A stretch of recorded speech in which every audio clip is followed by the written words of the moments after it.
This is Let's Talk, a weekly online listener call-in show On air. exploring the on-air, Important online, issues and of the day. Important issues of the day. And your voice matters. Your voice matters. And there'll be no judgment, none at all. No judgment. No. Please call in. Just copy the sound that you just heard. That would be 1415-663-8492. And... Or 8317. Or 8317. Not to be contradictory, but I hope nobody calls in. It's just, a bother. Steve will feel inconvenienced Well, no. if you call in. Just an aside, he's practicing his, what was it called? Reverse psychology. Oh, yes, okay. That's right. Nobody call. Yeah. And so that was the voice of Stephen Hurwitz and Shelley Rugg and Charles Schultz, and I'm Paul Raffel. Hello. Here we are. Hello. Here we are, all sitting around in the studio waiting for calls to come in. But what are we talking about? 415-663-8492. It doesn't really matter. It doesn't just call it about anything. I like this. Wild card line, 415-663-8492. It actually works that way, actually. How does East the of the phone, Rockies. How does the phone really work? And the radio? Like, how does that stuff work? Answer, No, magic. Science. Oh, wait, science. magic? Science? Which is it? I was thinking about this today because the topic of the show, which you all got the email from Paul, you got that That's email, right. and you listen, but you don't call in. You know who That's you right. are. Was anti-science. Was Anti-science. People who oppose... Oh, I know her.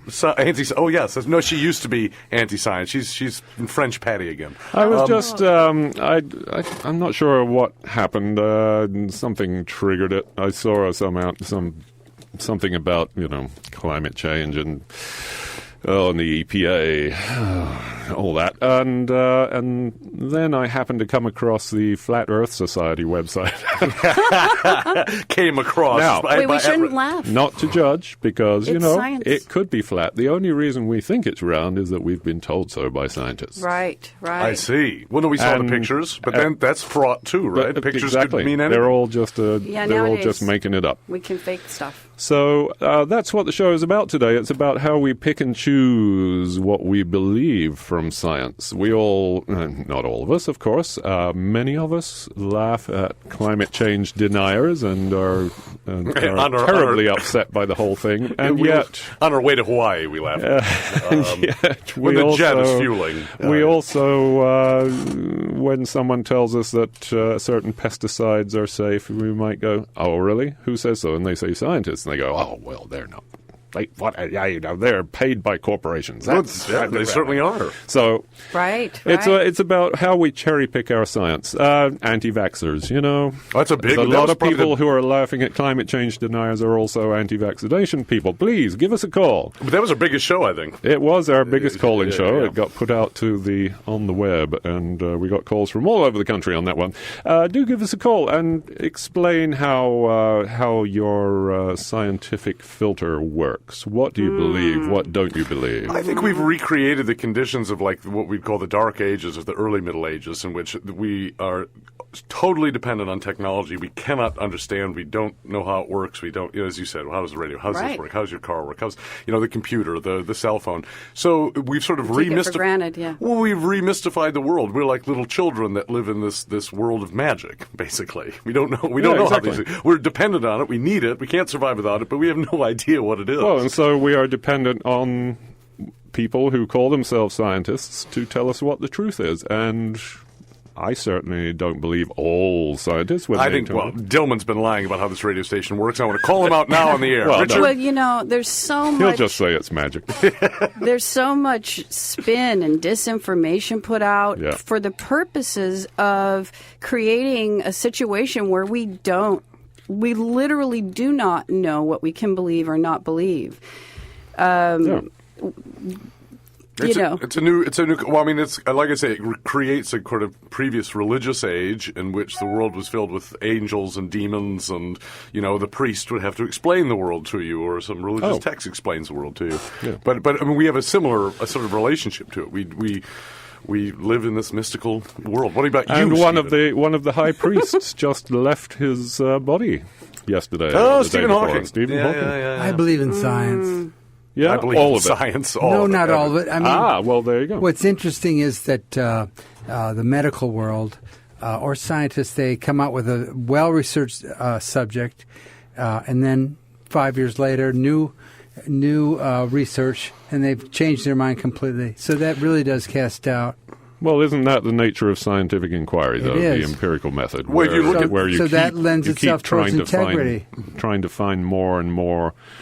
Can you reproduce it? Can this experiment be reproduced indefinitely and always produce the same results? And when it doesn't, then you have to find why that's happening. I think that for me, though, it's not that I don't believe in science and the scientific subjects.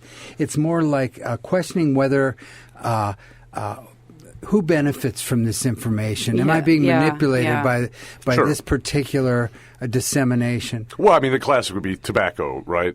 Good for your T-zone. 8 out of 10 doctors recommend Chesterfields. You know, I mean, it's, or You companies can't even that, get those anymore. Like that was one of the better tasting. if anybody has a pack of Chesterfields out there. Well, I was going to say, like a company like Monsanto, dealing in chemicals, they want to prove that it's safe, and you read the label and it says safe, It used to say biodegradable. It doesn't say that. That was on TV. Do you remember that? It was an interview on Argentinian TV where the scientist saying Roundup is perfectly safe and healthy. So the journalist offers him a glass of it. He's like, "Oh, what are you, crazy?" Oh, yeah. So here's the article that actually triggered this and how I ended up going down the rabbit hole into the Flat Earth Society, which I do not discount until further experimentation is in. Even though I sailed around the world, apparently I just sailed in a big circle on a flat. It was actually an article about animal rights, and the headline is, "Millions of dogs brutally killed every year in misguided attempt to stop rabies spread."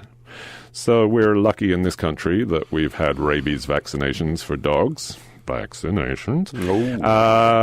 But in other countries, India, for example, Nigeria, I think was mentioned here, when somebody gets bitten and contracts rabies, they just go out and kill all the doggies, every doggy they can find. It's worse than that. You sometimes have to behead the dog that bit you so that it can be tested for rabies. This is true in Romania, for instance. So it happened in the 70s and 80s as the government built all of this apartment housing. Everybody had dogs in the countries. Now they're in apartments. They can't have dogs, and they just let them all run wild. So then there's an organization, World Animal Protection, which has given more than 1 million rabies vaccinations to dogs. So if you're an anti-vaxxer, call in and tell us why this is bad and why you want to keep killing puppies. Can we turn down the volume? In your headphone? Maybe it's me. Well, you got a little dial right here. Well, there's a political party, I believe, in Eat Your Pets. Eat Your Pets is a political party. Oh, and I think, you do not. No, I think they say feeding a medium-sized dog is the equivalent of driving a brand-new Toyota truck 10,000 kilometers in a year. So I say we take all of the American dogs and send them over to Say that again. Say that again. Zanzibar. They eat them in Zanzibar. Everything we do is bad. No, everything you do is bad. Gives Everything us I cancer. do. There's so no why can't we answer. smoke in the studio? That is scientifically proven. Well, for me, this business of the center of the universe, I really think that the Earth is the center of the universe. You do or you do not? I think it is, yeah. Oh, I see. I mean, your ranch on Marshall Pilgrim Road might be the... I think the Earth. I think it serves me to think that. I just do. It's like, how do they know we aren't? Tell me that. Melvin Wright, who knew Stephen Hawking at Cambridge back in the late 60s, sent me a little email. Mel, you're the astronomer. Call and tell this poor man. Well, I want to know about the flat Earth, and I want to know why the water doesn't all just pour off the sides. I'll tell you in just a minute. But let me just say, 415-663-8492 or 8317. You'll hear a funny little buzzy noise as I patch you into the system. Please hold on until you hear me say you're on the air. And then give us any name. Turn down your radio. And please keep the language clean, even if you are. I think that if someone an anti-scientific bent. calls in, they should use an accent of some kind. Oh, yes. Have fun with it. It's officially accent day today. Is it really? Let's do it. Okay. Well, everybody funny accent. People say I have a funny hush my mouth. I already started out with an. It's not fair. Totally not fair. He got the jump on us. It's funny that you say that, but I've noticed that people in England, they know just where you are. They're there are like 50 accents, and each one will identify where you come from. It Never used to heard be. anything like that. Used to be. The TV Well, wiped it's out. like that True in of America. America. Exactly. It used to be true here, but the TV flattened every The generic English accent. No. estuary. They call that Thames estuary. Thames It's- It's just books I've been reading. Anyway, it's Well, the big subject, though, is this business of climate change. What about it? Well, where's Bing and Bernie? in terms to of drone science, on?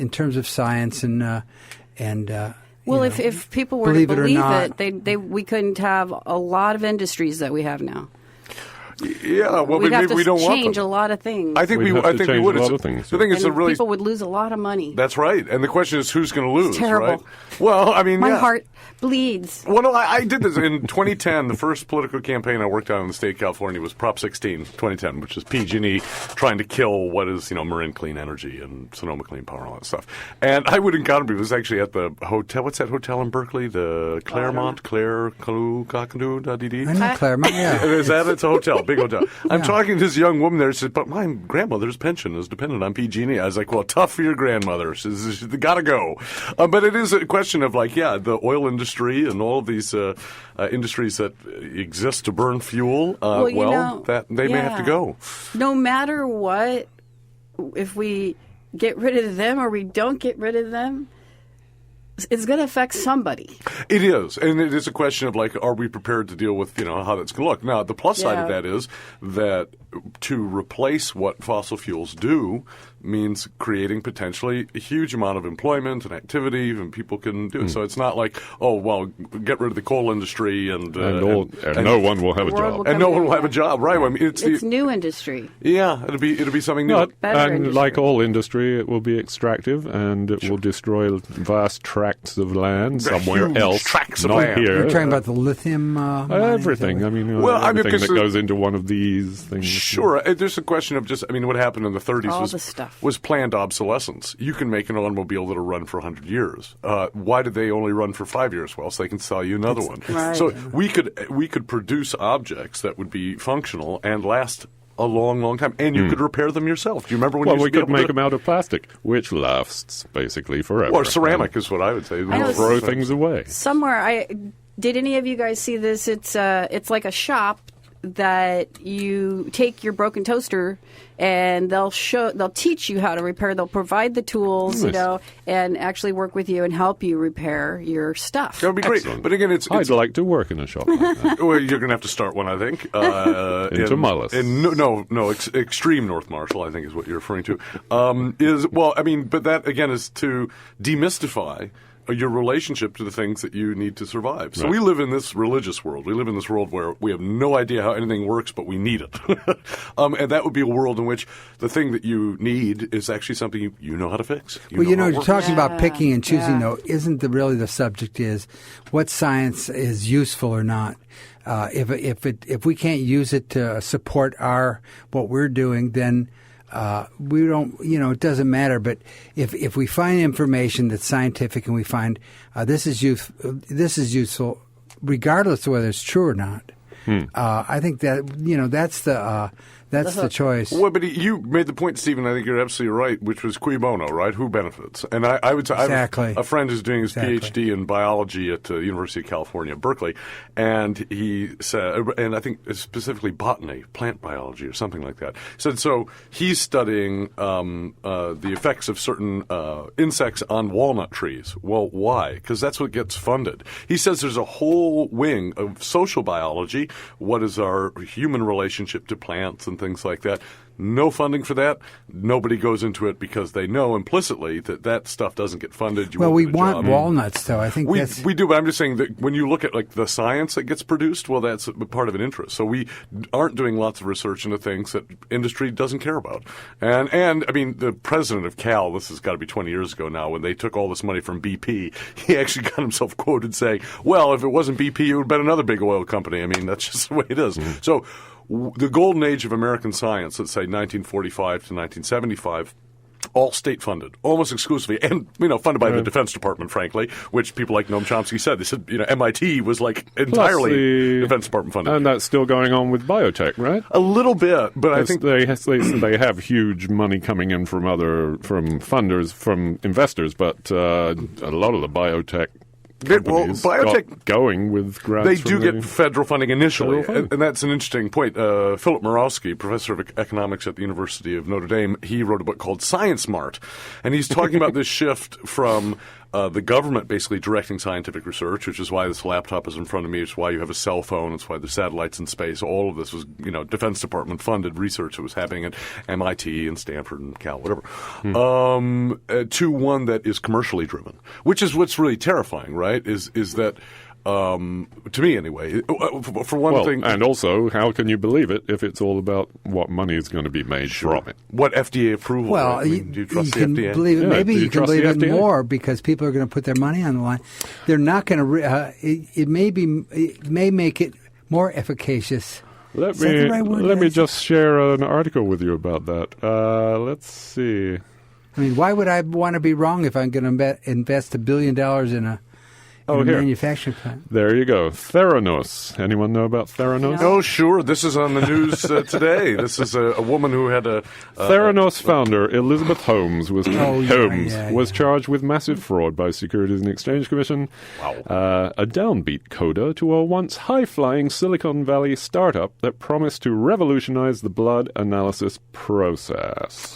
For 2 years, they raised more than $700 million. Oh, wow. What it was, the idea was you could go to like a Walgreens and just prick your finger and it would tell you if you had this disease. They wouldn't have to draw all those capsules of blood. It was they call it a nano flask or something, and it's about this big. Except it didn't and they work.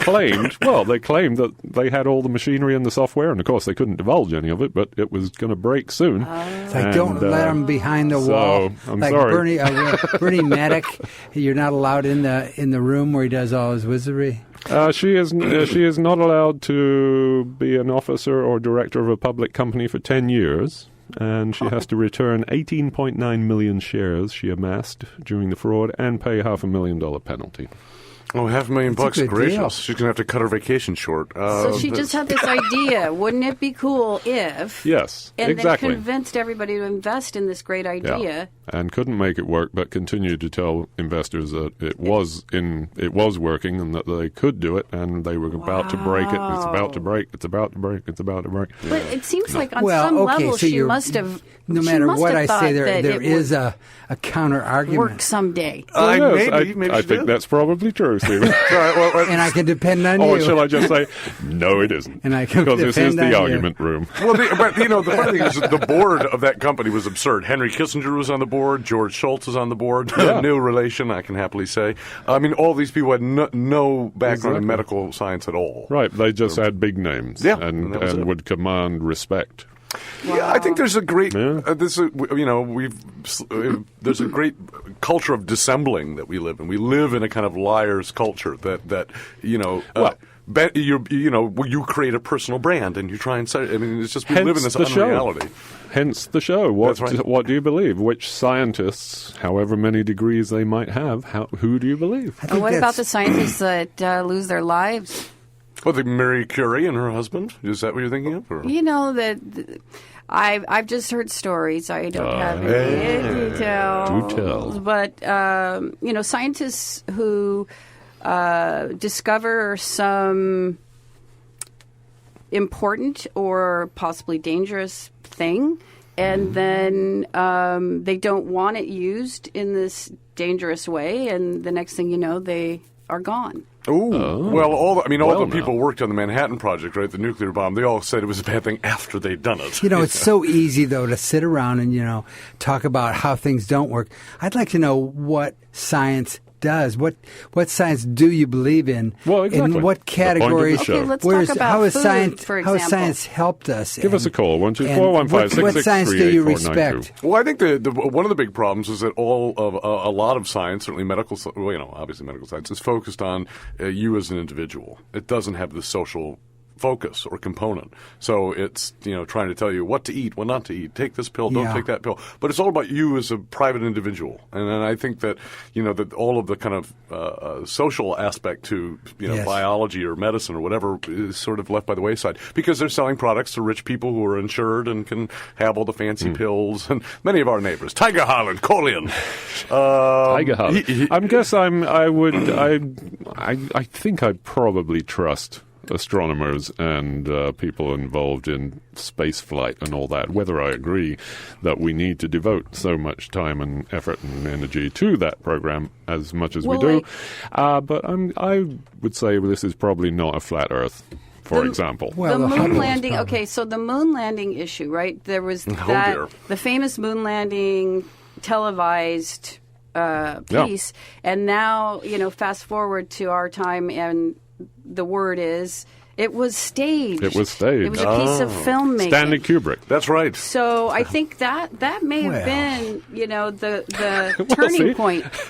The turning point. It's a bunch of people sitting around a cafe. But hold on a second. No, but Shelley, your point, I'm sorry. Well, I'm just saying that I think that very well could have been that turning point for people to say, to start to question what they've sensed as reality and truth, real. Well, but I'm saying is that... that's a good point. On the level of the projected image, like these screens we look at all the time, the person who says, I'm a good guy and I want to help people, and is lying, and the person says, I'm a good guy, I want to help people, and is telling the truth, there's no way to tell the difference between them. It just exists on a screen there. So those guys probably did go to the moon. I love, Buzz Aldrin punched a guy who confronted him when he was 83. So he was confronted by somebody who said, you didn't land on the moon, and old Buzz punched him. But I mean, what you're saying is that there's this epistemic limit to what you can tell by looking at a picture. And Errol Morris made a whole movie about this, standard operating procedure, about the photos taken at Abu Ghraib prison, and he said, some people believe that the image tells the truth. The thing is, people have wild differences about what truth it tells. Well, it used to be when you used film and you printed it or developed it, that was something you could believe. But with the with the digital, anything is possible. Absolutely anything. The camera doesn't lie. Remember that? But it does now. It always did. I mean, go to the New York Times opinionator blog section, and actually Earl Morris wrote a book about this called "Seeing is Believing," or "Believing is Seeing," rather, whatever it was. And he goes back to the earliest photographic. Well, you're a photographer, Stephen. He goes back to the photographs of the Crimean War, some of the earliest, war photography, maybe the earliest war photography ever produced, and they're faked. He was staging the scene. The photographer's name escapes me. Was putting cannonballs on the path, and making and then taking a picture of it. And this is the truth. So it's always been that way with fiction. Right. I think the truth. Maybe that was truer, actually, staging it. Yeah, maybe it told a story that was more connected to reality than the actual image. That's right. But we live in this age of images and not being able to discern. Less dangerous, what's I'm guessing, real. for the photographer. And then, of course, there's pseudoscience, which is a blast. What are you talking about? Pseudoscience is great. There's a list of, this is on Wikipedia, phrenology a list is of what is considered as pseudoscience. And please call in if you disagree with any of these. Let's start with acupuncture, alchemy, ancient astronauts, applied kinesiology. That one way. Applied kinesiology. It works. Astrology, Ayurvedic medicine, biorhythms, works. brain types. Wait a minute. I thought it was my job to insult everybody in West Virginia. No, this is just a list. You're bad rapping kinesiology. I'm just reading from Wikipedia. And Wikipedia, as we know, is true. Wikipedia gets created by No, that was anybody. a BuzzFeed, the top 50 morons in West Marin. Keep going. We were at astrology. You're such a meanie. Yeah, that's what they say. Okay, here's a different question.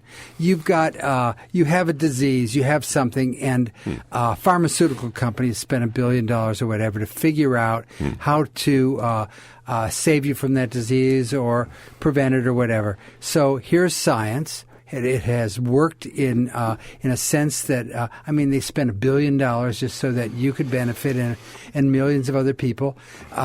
Is this science? Are you not going to trust this science? I think there's obviously people don't trust it. Science that's about discovery. But when it helps you, and it might hurt you too. Like that same both. science. That's right. The side effects could hurt you, and I don't know. Anyway. Well, the side effects are insane too, right? You've seen these pharmaceutical commercials. This energy drink may cause anal discharge. I mean, it's horrible. Covering their butts. They say it in a really beautiful voice and nice and smooth. It's very warm and friendly. It's your with nose lovely, happy people walking along arm in arm. You might die, but yeah, that's right. Your toes will fall off. I'm doing a scientific study. It's a social study. Why do people not call in? What are the reasons behind a resistance to calling on this show? Maybe Well, it's I think because people don't think there's a point. Are we too opinionated? Well, no, I think people don't think there's a point to expressing your opinion. We've become so private and individual that I don't think public discourse has much meaning for most people. They have their private opinions. They tell their spouse or their neighbor or whomever their thoughts. Well, but, we're just neighbors. We're neighbors. Yeah, well, so we where's just happen Gail? to have Oh, here she is. That better be Gail. If that's not you, Gail. Was that?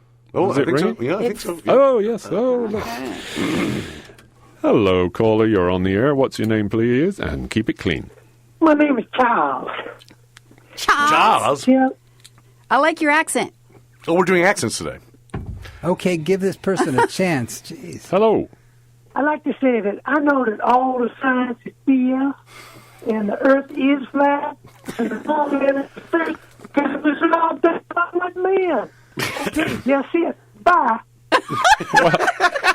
Thank you so much. Thank you so much, Charles. You know, seeing is believing. There you go. Thank you for calling. You can also call in 415-663-8492 or 8317 if the other line is busy, which it soon will be. Let me keep reading from this list. Yeah, keep reading for those reflexology now. Oh, no, not reflexology. No. It's all in there. Gurdjieff, you remember that? That's an old one. Yes, pseudoscience. So here's the thing. So snake oil, right? Salesman comes into town, sells the original snake oil, and it's going to cure everything, and people believe him. So when do you not believe what's being told to you by someone who looks like and sounds like he knows what An it is? authority. She knows what it is. We have all of the religious business people out here. They throw on a saffron robe, and all of a sudden, where's my wallet? Okay. Don't say anything real, Charles. Please, no. Right. Let's have a fantasy snake oil Antiscience. salesman. And of course, anti-science has a long tradition. If you're involved in certainly the Christian religion, the Islamic religion, on the other hand, was much more scientifically based. There might be a religious component to the anti-science today too. Be. It seems like global warming. I think it does come down on really fundamental Christianity. The Earth was created in how many days? 8 days. 7 days. Oh, and he rested on the 8th? No, he rested on the 7th. Somebody's got to go back to shul here. You're in trouble. See what happens though. You get on the radio and you completely forget. Even I knew that. And he made it the way it was supposed to be, and so everything will always be perfect. And if not, it will just be a trial. No, it was the devil that came in and made it imperfect. The serpent. I see. a That's right. serpent. The devil. Wow, The serpent is the devil. Anyway, this is... curiosity. Actually, this would talk. be the prelapsarian world here because no one is curious and no one is calling. Let's talk calling radio, and this is KWMR 90.5 FM in Point Reyes Station, 89.9 in Bolinas, 92.3 in San Geronimo Valley, streaming online and on Horizon Cable. Channel 47, KWMR is supported by Absentee Winery, making natural wine in Point Reyes Station using old world methods and no sulfites. Information about the winery is available by calling 415-669-7600 or by visiting absenteewinery.com. That's ABSENTEE winery.com. And we are also happy to have the support of the Station House Cafe. Ooh. Serving breakfast, lunch, and dinner in downtown Point Reyes Station since 1974, the Station House Cafe is a proud supporter of KWMR and all things local, offering live music, garden dining, cocktails, and more.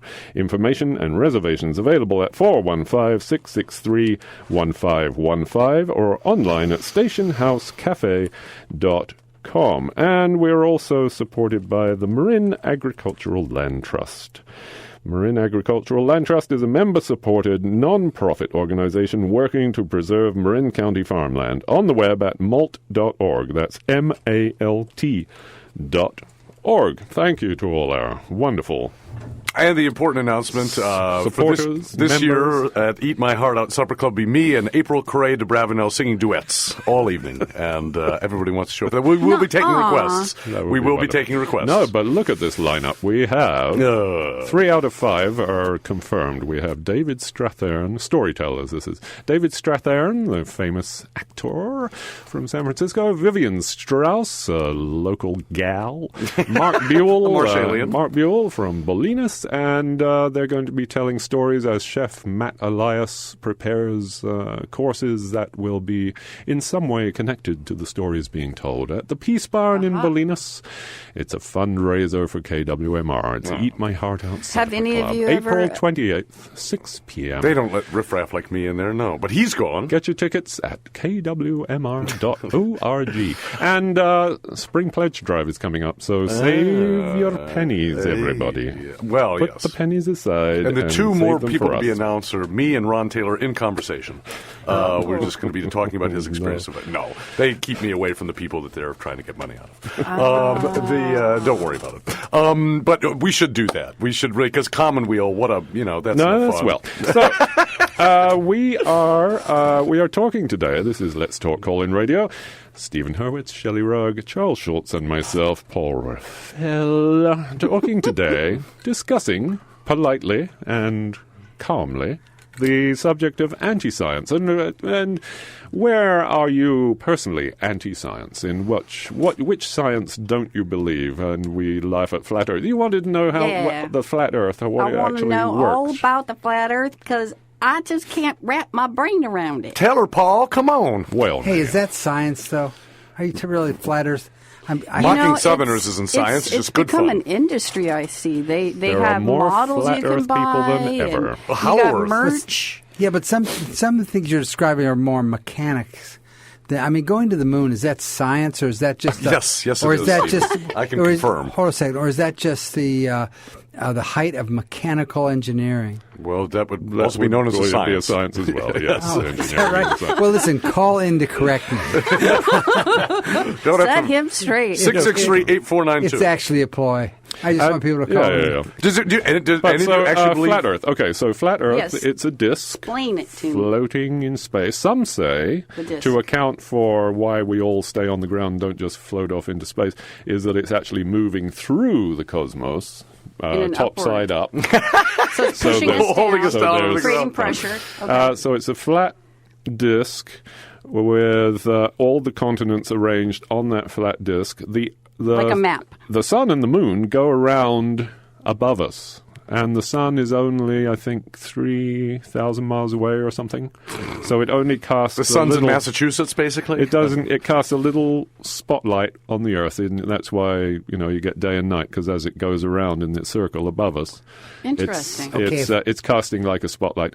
I haven't actually seen how they explain eclipses and things, but anyway, so there's the flat Earth. All the oceans are in the Earth, right? They're are there on that disk, and they are all held in place by what we call the Antarctic ice sheet. So there's an ice wall all the way around the outside of the disk that holds all the water in. This is we do a massive look disservice. out for climate change, though. Terrible. We're all just going to run off the side. Yeah. As soon as all that ice melts. Have all fallen I know off the edge. that ice shelf just came off. I'm guessing the water levels should have dropped. because that would be bad good if news that's for people with just houses spilling on off the bay. the edge. Yeah. spilling off the edge. The thing is, it's so easy to believe anything. I mean, our minds are so Well- wonderfully inventive, and again, we're never You testing get it against talked it. into things, yeah. Oh, sure. Somebody I'm a- else's vision. By Well, people with stethoscopes why around can't their I necks talk anybody into and it? white lab coats. Oh, I need a Right. stethoscope and a white lab coat, and then I can No. talk to people. And you can be a doctor, too. I- Or a saffron robe, that'll I have do a it. fear of the medical Ding dongs. industry. I haven't been to the doctor in quite a long time. Is that right? Oh. My mother died because of medications. Her brother died same age, the same way, because of medications. My father is as sick as he is because of medications. My stepson's mother died at age 39 because of medications. Really? So I have a bad taste in my mouth for how. Before I stepped in to help my dad, I thought he was going to die, and this was because of what the doctor was recommending he do. Well, this is called iatrogenesis, and this is the famous topic of Ivan Illich. Iatrogenesis meaning, in the Greek, doctor-caused disease. And so read Right. Medical Nemesis was Ivan Illich's book from probably 1975, in which he's talking about how the system of health care, which displaced older ways of people caring for themselves communally and, whatever, all that old sort of folk wisdom that we got rid of, and replace it with, the imprimatur of science and the guy in the lab coat. And he says, that the hospitals are causing disease and the treatment is part of the problem. I don't think it's exclusively true. I think the advancements in medical science mean that I've got a lot of neighbors I wouldn't otherwise have. I think your health care is as good as the health care provider. Just like your education is as good as the teachers that you end up with. They're not all created equally at all. So they're almost human. Yeah, well, but it's a thing that we defer to it, and it's an age-old problem in the way which formal medical science tries to suppress folk, ways of dealing with death and birth. Well, and they have machines to do surgery, right? And that's supposed to be better. But for me, anytime we replace human capability with technology, we're hurting all of humanity because we're losing skills. I mean, but I think that's right. Is surgery just done without any guidance from a surgeon? But they're not using their hands. I love, I like. But then you have to have a bigger incision, and you have to get your hands in there instead of. The machines aren't perfect. Well, here's an example about science and a belief. She has rejected modern medical techniques, hospitals, etc. And if you're a doctor or nurse, call in. She hates your guts. You need to confront Shelley Rowe right now. No, I'm just kidding. But there's a great movie. I've recommended now, 15 movies in the last 40 minutes. Adam Curtis made a documentary called A is for Atom. But I think it was A is for Atom, which is about the development of commercial nuclear power.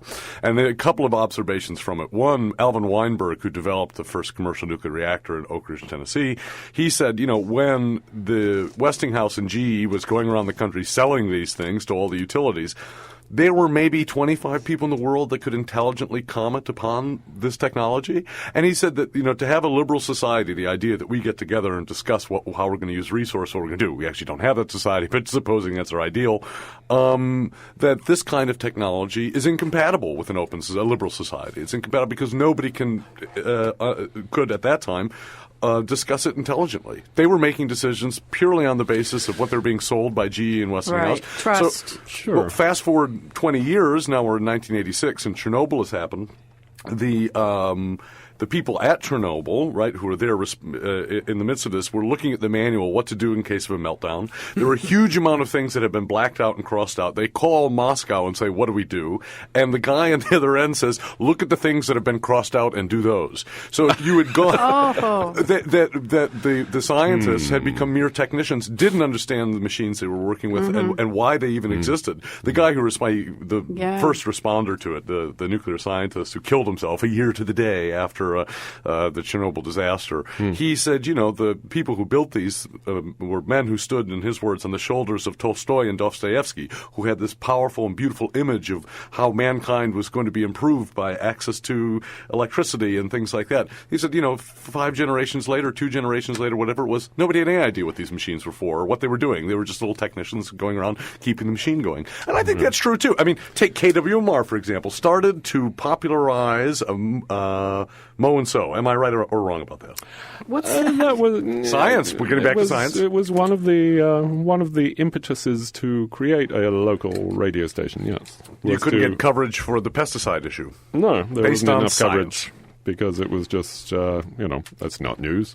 David Mitchell, are you anti-science? I want you to call in right now, 415-663-8492, I believe. Don't you believe social science, though, is one of those really shaky areas? Oh. Well, sure. Paul Elmar? Yeah, sociologist. Well, Noam Chomsky says this about physics papers, not that he's a physicist, but it's just an observation about science itself. He says they're usually about 5 pages long, and 4 pages is we don't have any sense that what we're doing is correct. I mean, they're saying we don't know over and over and over and over again, and then there's a modest sort of proposition at the end of all of the we don't knows.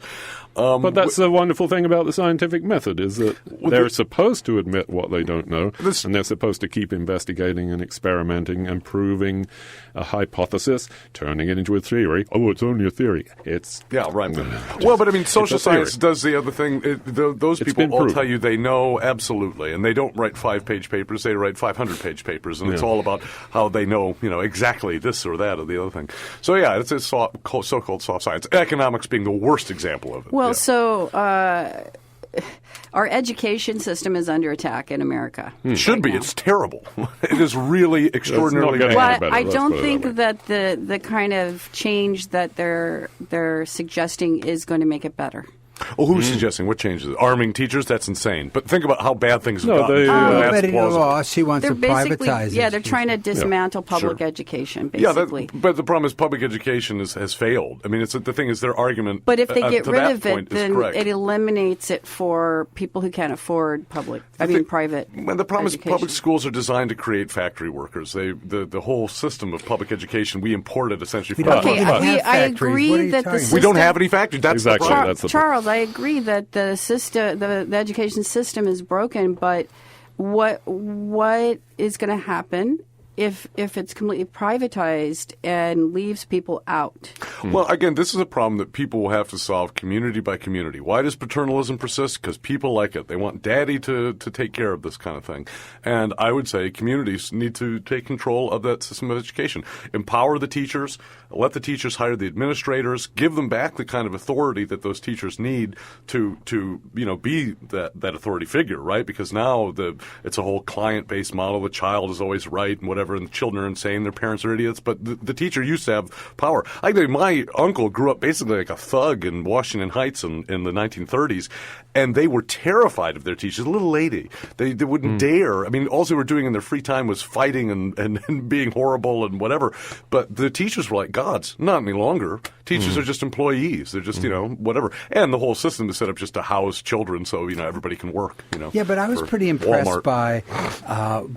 by what's happening today, the tens of thousands of kids that are coming out of school, and some of the spokespeople are very eloquent speakers. It's creepy to me how eloquent they are. When you were 16, were you to stand up in front of a bunch of cameras? But you just said the education system has been bad for a long time. Yeah. So maybe there's something happening that is creating more eloquence, more kids dear. who are more able to actually Well, speak because- punishment should be brought and back. speak up for themselves. The vast At least in one generalizations school. that Charles likes to Whatever. Vast generalizations. throw what? at us. The public schools, you tell me it's good. Education is. I again, like I said earlier, I think education is as good as the teachers that you happen to share space with. To some extent, but I mean, there are good ones out there. There are. I mean, that used to be a whole tradition, kind of American secular nuns in a way, but also, men did it too. Sophisticated lady. Duke Ellington wrote that song, the lyrics. He always hated the lyrics. He wrote it for his 3 school teachers in Harlem who were the most sophisticated women that he'd ever met. They all went to Europe every summer and traveled and whatever and blah, blah, blah. So the actual words he disapproved of. Yeah, I mean, that's what I went to Flint public schools. They're prisons. It was ridiculous. I mean, go to Richmond public schools, go to Oakland public schools. They're a nightmare. And so this idea that it's just the evil Republicans won't give them enough money, those schools don't work.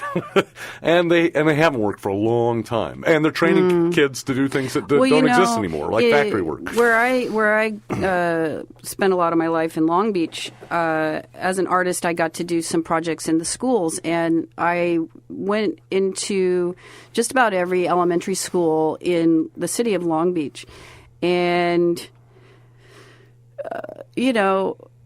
they were completely different, even though they were all in the same school district. They really were unique depending on their leadership, depending on their the ability for the families in their neighborhood to support, and so I don't know. I have a hard time with extreme generalizations. I just think that they should be controlled locally. Are you accusing one of our people of making rash generalizations? I thought there was no judgment here on Let's Talk. Painting with a broad brush. I have been abused by Shelley Rugg. My daddy told me not to generalize.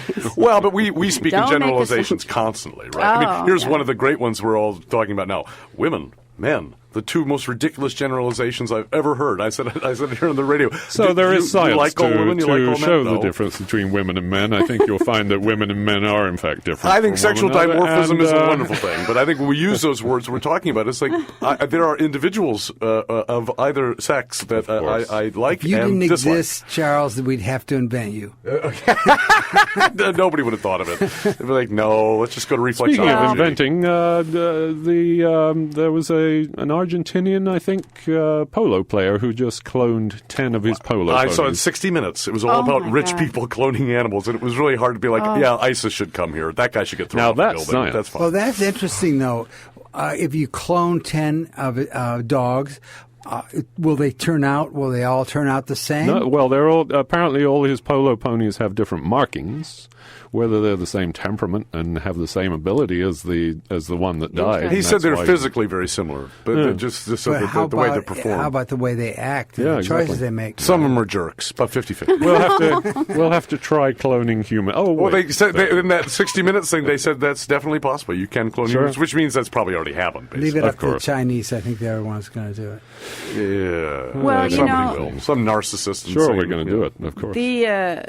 So the reason I brought up education Yeah. is this anti-science thing, right? So certainly there's an attack on science because it benefits certain people if people believe this science versus that science. And if we are undereducated in America, we're easier to fool. Sure. But Creation science. I don't think that's a great 2 words that should not be put together. Creationist science. It's But I don't so think they the want to schools give are it. They want educating to, anybody. I in mean, certain states. two people. They're giving it equal weight as the evolutionary because it's only a theory. It's the evolutionary theory. Yes, it's a theory. I think it's a been- problem of freedom, though. The thing is that people in Alabama are free to be retards if they want to. Good for them. yes, all right? very So, but everyone nice. wants to tell them what they have to teach their children. That's up to them. They need to decide. It's just like the whole argument Well, they against... have decided. Well, yeah. They teach creationism And if you don't want to as live well there, as leave evolution. Meridian, Mississippi. Don't live there anymore. If you can, if well, you can afford yeah. to. Yes. That's another deeper question about the economy, which I think is a very good one, which is, the death of social mobility in the United States in the last 50 years. Robert Reich talks about this all the time. Come on, Bobby, you call in. What do you gotta say? EPA plans to let kids handle pesticides again on ranches. That Obama, of course, put in during the other administration. They used to spray Agent Orange in Marshall. I don't know if you ever saw that, but that used to happen. 2,4-D, yeah. In fact, that was one of the when Donna went up to Marconi Conference Center, and there was a Latino guy. No mask, no breathing apparatus, no protective clothing, bare arms, and they were colored orange up to here. Pink, actually, pink up to here, up to his elbows. Because he'd been mixing it with his hands. Nobody's telling him, right? 2,4-D. Anyway, but perfectly safe, of course, according to the science that we are told. You can spray it on your food. Well, nothing will when we happen. have an Environmental Protection Agency and a Food and Drug Administration, Right. We want to believe that the job of those organizations is to protect people and the environment. But they haven't, Yes, and have been doing it for decades. and especially in those institutions, you would hope it was done in a scientific way, instead of just saying anything that Obama put in should, let me give you an should be example. killed. Here's one: organic doesn't mean humane anymore. They're going to kill that. There was a thing about. Okay, if you buy an right. organic chicken, it has to also not just be fed on organic feed. It also has to Has be to have a certain treated lifestyle. humane, a certain lifestyle. That's going away now.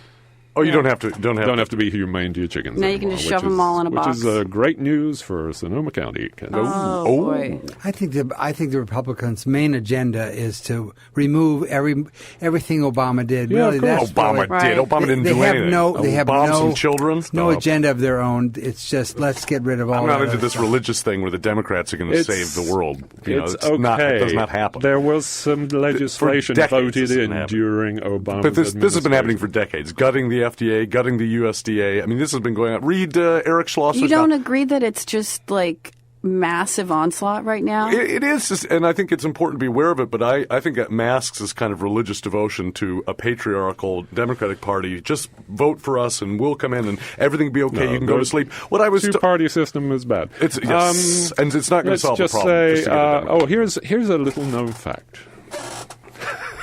I'm What's waiting a little with known bated fact? breath. A little known scientific fact that when you see the sun touch the horizon and you think the sun is going down, the sun has already gone down below the horizon. Yeah. Atmospheric refraction. There's enough refraction when it gets down that low, that the refraction is actually just a little bit more than the diameter of the disk of the sun. Oh, come on. You're pulling my leg. So when you think the sun is setting and you wait for it to go down, it's already gone down. When it touches the horizon, it's already below. But these are photons traveling through what space. about my Shelley is eyes? presuming that if people with that accent from that part that don't believe in science. I mean, that's right. Isn't that a stereotype? It's just the easiest accent that I fall Come on. into. I mean, isn't that Come a on. stereotype? Oh, we have a caller. I hope this is a good. southerner to tell off Shelley Rugg. That's what I'm Yes. looking for. Tell me off. Just because they sound stupid doesn't mean they're stupid. Hello, caller. You're on the air. What's your name, please? This is Marcel. Marcel. Haven't heard from me for a while. Anyway, I really appreciate Shelley's comment. It brought back a lot of things that's happened in my life and other people's lives. I know a lot of people who've or relatives they've had who've died. One was my landlord. His wife's mother went in for a very simple surgery. They said, minor thing, very minor, and she died. She died, maybe from the anesthetic or whatever it is. And I want to bring up this book, great book by Robert Mendelsohn, M.D., written in 1979, Confessions of a Medical Heretic. Has anybody ever heard of this? No. It's a fantastic book, Confessions of a Medical Heretic by Robert S. Mendelsohn. He was fantastic. And there's a couple of quotes from him. Dr. Mendelsohn believes that the greatest danger to your health is usually your own doctor, modern medicine's methods. If you're feeling fine, you should not have a physical examination annually or otherwise. Now, here's something he's talking about surgery. He says, I believe that my generation, and this is 1979 now, I believe that my generation of doctors will be remembered for two things. The miracles that turned to mayhem, such as penicillin and cortisone, and for millions of mutilations which are ceremoniously carried out every year in operating rooms.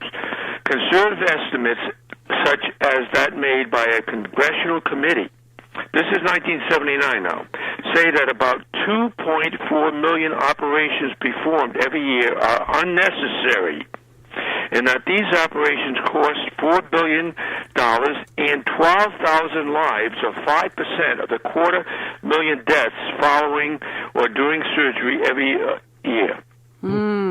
The Independent Health Research Group says that the number of unnecessary operations is more than 3 million. That's in 1979 now. In various studies to put the number of useless operations between 11 and 30%. My feeling is that somewhere around 90% of surgery is a waste of time, energy, money, and life. Now, I've been around I had surgery to save my life, so I'm certainly not against the medical profession. I mean, they do some great things, but a lot of people say that they're great in emergency medicine. That's the best place for standard medical care. But the thing is, like, here's just one instance in my own life. I've had my knee has been bothering me, and I went to see the orthopedic surgeon. And so first he gave me a few shots, and that helped. And then, and I showed the X-rays to my osteopath doctor, natural doctor, and he said, "Well, the bone's not even touching the bone. The last thing you need is surgery." Get shots when needed, and then they advised me other ways to deal with the knee, and so then about a year later I went in, and the orthopedic surgeon said, "Oh, you're a perfect candidate for surgery, knee replacement. That would be good for you, knee replacement." And the thing is, in the meantime, I've discovered laser therapy, and I'm not giving a pitch for laser therapy, but I've been getting laser therapy on my knee for the last few months, and it's really been helping. So, what do you think about the impact of the insurance companies on the medical science, you know? Oh, yes, of course. Yeah. So there's that influence there, and I think that happens throughout the sciences, you know, like depending on what they're needed for. Who wants to benefit from it? Exactly. It's always who's benefiting, who's making the money. Yep. And the thing is, with the orthopedic surgeons, I'm just illustrating one type of surgery. You know, they make the money, you know, doing surgery. I mean, and what's really amazing is if you look at the Press Democrat occasionally or any of the main papers, you'll see this full-page ads, a whole-page ad. Like one shows Nordstrom, the head of the department store, and he's in front of a plane. And he's bragging about knee surgery. You know, he had this knee surgery, and it's just great. You can just fly. Yeah, I think people really have to be mindful when they go to the doctor to, you know, when they get advised on a course of treatment, they really need to stop and think about it. Hey, thanks for calling in. Thank you, Marcel. I appreciate it. We got to go. Okay, thanks. bye. Bye-bye. Well, there we are. Another wonderful episode of Let's Talk Call-In Radio. Thank you, Stephen. Thank you, Shelley. Thank you, Charles. Thank you, the Paul. opinions expressed on this show are those of Charles Schultz, and some of the other opinions are of his three co-hosts. I'm holding out for 10 days of creation. 10 days. I'm still holding out for Maybe 2 weeks. Not the opinions of our underwriters, staff, management, anybody else involved with the station at all. Thank you very much. We'll be back next week.